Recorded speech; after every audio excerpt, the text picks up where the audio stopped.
चाहिए। और यहाँ पे बहुत सारी क्रिमिनल एक्टिविटीज होती है, जैसे कि ड्रग्स, ह्यूमन ट्रैफिकिंग, गन्स या फिर वेपन्स की ट्रेड करना, रेड रूम्स जिसमें लोगों को टॉर्चर किया जाता है, और बहुत सारी अनसेटलिंग वीडियोस जिन्हें देखना किसी नॉर्मल इंसान के बस की बात ही नहीं है, क्योंकि इन वीडियोस में इतना ज्यादा गोर कंटेंट होता है कि अगर कोई नॉर्मल इंसान इन्हें देख लेगा तो इसी कारण काफी सारे लोगों को ये मिसकंसेप्शन है कि डार्क वेब पे इतनी सारी इलीगल एक्टिविटीज होती है, इसके कारण वो अनसेफ है। मगर इन्हें ये लगता है कि सरफेस वेब बहुत ही ज्यादा सेफ जगह है, व्हिच इज रॉन्ग। रियलिटी तो ये है कि लोगों को पता ही नहीं है कि सरफेस वेब पे क्या क्या चीजें प्रेजेंट है, और बहुत से केसेस में तो सरफेस वेब डार्क वेब से भी ज्यादा डेंजरस हो सकता है। वैसे जिसको नहीं पता, सरफेस वेब इंटरनेट का वो पार्ट है जिसको हम रेगुलर बेसिस पे यूज करते हैं। सिंपल लैंग्वेज में मैं तुम्हें बताऊं कि ऐसी कोई भी चीज जिसको तुम नॉर्मल ब्राउजर से ढूंढ सकते हो और सर्च कर सकते हो, ये सारी चीजें हैं सरफेस वेब। चाहे वो मीम्स हो या फिर ट्यूटोरियल्स हो या फिर मेरा चैनल ही क्यों ना हो, ये सब सरफेस वेब का ही एक पार्ट है। तो जो लोग अभी तक डार्क वेब को अनसेफ समझते थे और सरफेस वेब को सेफ, उनको मैं बताना चाहूंगा कि सेफ तो कुछ भी नहीं है। मैंने अपने चैनल पे कार्टेल वीडियो के बारे में तुम्हें बताया है और उसके बारे में एक्सप्लेन भी किया है। तुम्हें क्या लगता है ये वीडियो को मैं डार्क वेब से उठा के लाया? नहीं, ये वीडियो वही इंटरनेट पे मौजूद है जो कि तुम और मैं रेगुलर बेसिस पे यूज करते हैं। मतलब कि इंटरनेट पे एक गलत क्लिक और तुम ऐसे वीडियो से एक्सपोज हो सकते हो जो कि तुम्हें प्योर नाइटमेयर्स दे सकती है। सरफेस वेब पे ऐसी बहुत सारी वेबसाइट्स है जहां पे तुम पूरी से पूरी वीडियो के बारे में अपने दिमाग में सोचोगे भी ना, उससे भी खतरनाक वीडियोस तुम्हें वहां पे मिलेंगे, चाहे वो एक्सीडेंट वीडियोस हो, कार्टेल वीडियोस हो या फिर टेररिस्ट की वीडियोस हो। मगर जब कोई खुद से ऐसी वेबसाइट्स पे जाता है जहां पे ये सब वीडियोस अवेलेबल है, तो उसको एक आइडिया तो होता है कि उसे क्या देखने को मिलने वाला है आगे। भले वो इस चीज को मिसकैलकुलेट कर दे कि ये कितना ज्यादा ब्रूटल हो सकता है, मगर बात ये है कि जरूरी नहीं है कि किसी को ऐसे वीडियोस देखने के लिए सर्च करके खुद से जाना पड़े। अगर किसी की किस्मत खराब है तो उसको रेगुलर इंटरनेट ब्राउज करते टाइम भी ऐसी वीडियोस मिल सकती है, और इन शॉक वीडियोस को देखने से किसी के दिमाग पे बहुत ही ज्यादा नेगेटिव असर पड़ सकता है। एक बार तुम ये रेडिट पोस्ट देखो जो कि r/mental health पे है, और इस यूजर ने एक ऐसी वीडियो देख ली जो कि उसे नहीं देखना था। मैं ट्विटर पे स्क्रॉल कर रहा था, तभी एक गोर वीडियो ऑटो प्ले होने लगी। उस वीडियो के अंदर साउंड भी था जो कि इंसानों की चीख थी, और ये स्क्रीम्स मैं अपने दिमाग से बाहर निकाल ही नहीं पा रहा हूं। जब वो वीडियो मेरे सामने ऑटो प्ले होने लगी थी तो मैं एकदम फ्रीज हो गया था, और मुझे जितना देखना था मैंने उससे ज्यादा वो वीडियो को देख लिया। मैं यहाँ पे डिटेल्स को शेयर तो नहीं करना चाहता, मगर वो वीडियो बहुत ही ज्यादा डिस्गस्टिंग थी। उस वीडियो को देखने के बाद मुझे पैनिक अटैक आने लग गया और मैंने उल्टी भी कर दी। अब वो वीडियो मेरे दिमाग से निकल ही नहीं रही है और मुझे बहुत ही बीमार महसूस हो रहा है, जिसके कारण मुझे 4-4 बजे तक नींद ही नहीं आ रही है। इसका मतलब कि इसने ट्विटर पे एक गलत वीडियो गलती से देख ली, जिसके कारण इसके मेंटल हेल्थ की 12 बज गया है। बिलीव इट और नॉट, ऐसा होना बहुत ज्यादा कॉमन है कि तुम गलती से एक बहुत ही ज्यादा वॉयलेंट वीडियो देख लो, वो भी ऐसे प्लेटफॉर्म्स पे जो कि तुम रेगुलरली यूज करते हो, जैसे कि रेडिट, ट्विटर या फिर व्हाट्सएप। और तुम्हें ऐसी काफी सारी पोस्ट मिल जाएगी जहां पे लोग क्लेम कर रहे हैं कि उन्हें बहुत ज्यादा वॉयलेंट वीडियो गलती से देख ली। मतलब वो देखना बिल्कुल भी नहीं चाह रहे थे, मगर किसी तरीके से ये वीडियो उनके सामने आ गई और उन्होंने ना चाहते हुए भी इन सब चीजों को देख लिया, जिसके बाद वो किसी दूसरी चीज पे फोकस कर ही नहीं पा रहे हैं।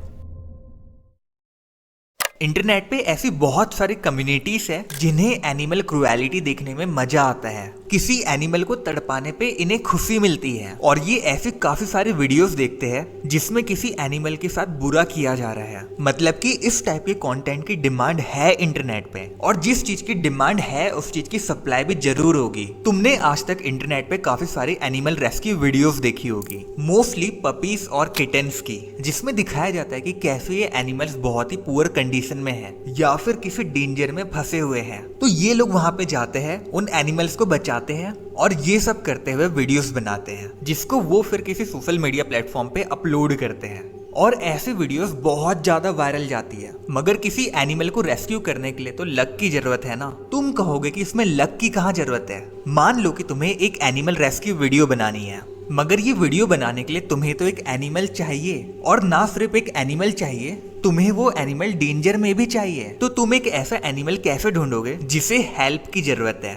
तो तुम खुद एक एनिमल को डेंजर में डालोगे और फिर उसको डेंजर से बाहर निकालते हुए एक वीडियो बनाओगे। तुम खुद से किसी एनिमल को इंजरी पहुंचाओगे, फिर उस इंजरी को ठीक करते हुए एक वीडियो बनाओगे, क्योंकि वो एनिमल तो कुछ बोल ही नहीं सकता। तो इस टाइप से काफी सारी वीडियोस बनाई जाती है नॉर्मल लोगों के लिए। मगर हम ये चीज नहीं बता सकते कि इतनी सारी एनिमल रेस्क्यू वीडियो में कौन सी वीडियो रियल है और कौन सी नहीं। मगर इसका अपोजिट भी ट्रू है। काफी सारे इल माइंडेड लोगों को एनिमल क्रुएलिटी देखने में मजा आता है, जो कि एनिमल रेस्क्यू वीडियोस की एकदम अपोजिट है। मतलब कि एक अच्छे खासे एनिमल को पकड़ के लाया जाता है और उसके साथ न जाने क्या क्या चीजें की जाती है।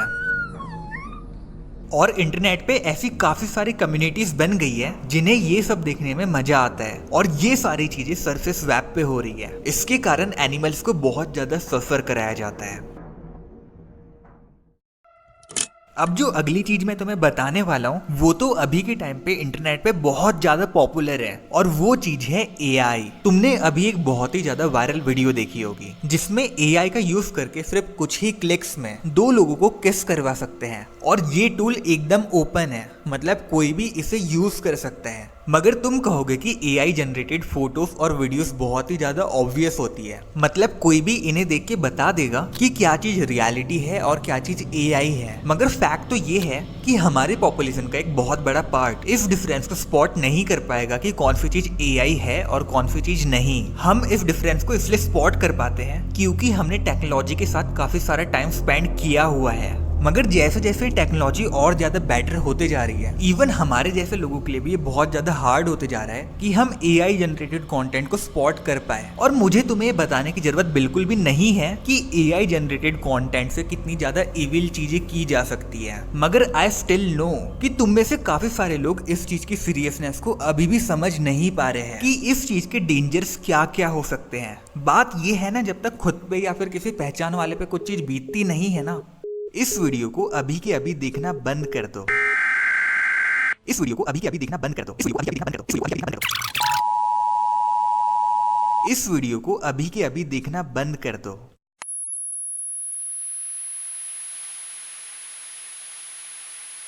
हम यहाँ पे एक छोटा सा ह्यूमन वेरिफिकेशन करेंगे।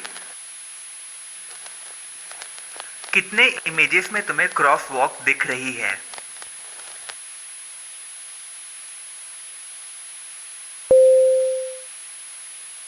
इस फॉर्म में अपना नेम, एज और डिवाइस का नाम फिल करो।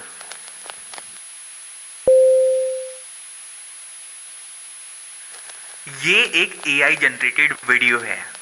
हमने कुछ ही टाइम में AI को इतना बेटर कर लिया है कि अब हम ऐसे रिजल्ट को बना पा रहे हैं। ये अभी भी परफेक्ट नहीं है, मगर हमारा मॉडल इससे कई गुना ज्यादा बेटर रिजल्ट बना पा रहा है। इस मॉडल का एक्सेस सिर्फ हमारे पास है, जनरल पब्लिक इसे यूज नहीं कर सकती। ये एक AI जनरेटेड वीडियो है। अगर कोई तुम्हें बताए ना, तो तुम्हें ये कभी पता नहीं चलेगा कि ये वीडियो रियल नहीं है।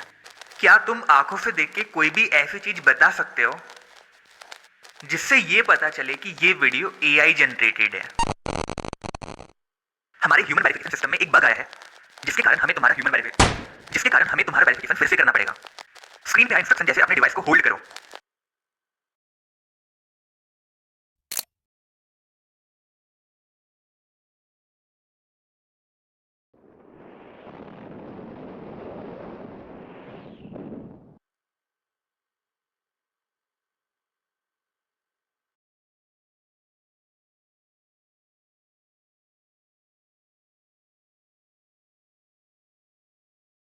अट्ठाईस सितंबर सन 1987, गोइयानिया, ब्राजील। गोवानिया के एक सरकारी हॉस्पिटल में एक औरत अपने हाथ में एक बोरी लेकर डॉक्टर के पास पहुंची और वो उस बोरी को डॉक्टर के टेबल पर गुस्से से पटक देती है। डॉक्टर ने कहा, यह क्या बदतमीजी है? तो उस औरत ने आगे से बोला, इस बोरी में कुछ तो ऐसा है जो मेरी पूरी फैमिली की जान ले रहा है।